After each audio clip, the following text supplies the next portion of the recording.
Donc j'ai lu le bouquin de Robert Silverberg qui s'appelle L'homme dans le labyrinthe. C'est un bouquin dans lequel il y a un mec qui vit seul dans un labyrinthe.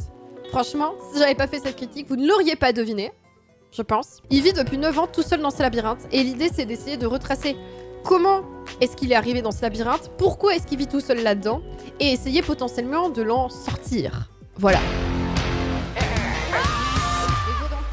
La première chose que je peux vous conseiller, si vous lisez des bouquins de SF, commencez peut-être pas par un bouquin qui a été écrit par un mec qui est né en 1935, parce qu'il y a de fortes chances que tous les personnages féminins ne soient là que pour niquer et que pour être des objets sexuels et que parler de la forme de leur poitrine et de la courbure de leur dos, évidemment.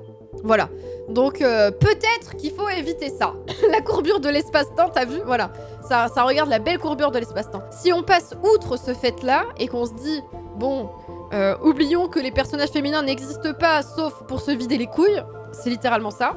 Dans le bouquin en tant que tel, c'est hyper intéressant sur la question de qu'est-ce qui nous rend humains. Il y a la question de est-ce que l'humanité peut rencontrer et va rencontrer des espèces extraterrestres? Ça doit être un truc classique des bouquins de SF, mais comme c'est mon premier, bah j'étais contente, voilà. Et oui, les extraterrestres ne sont pas sexualisés du tout. Tout ça pour vous dire, si vous avez envie de lire un bouquin avec un mec enfermé dans un labyrinthe qui essaye de s'en sortir, et on essaye de comprendre le fonctionnement des espèces extraterrestres, et en plus, c'est une histoire entre couilles, puisque les femmes n'existent pas et ce sont les hommes qui décident, jetez-vous dessus.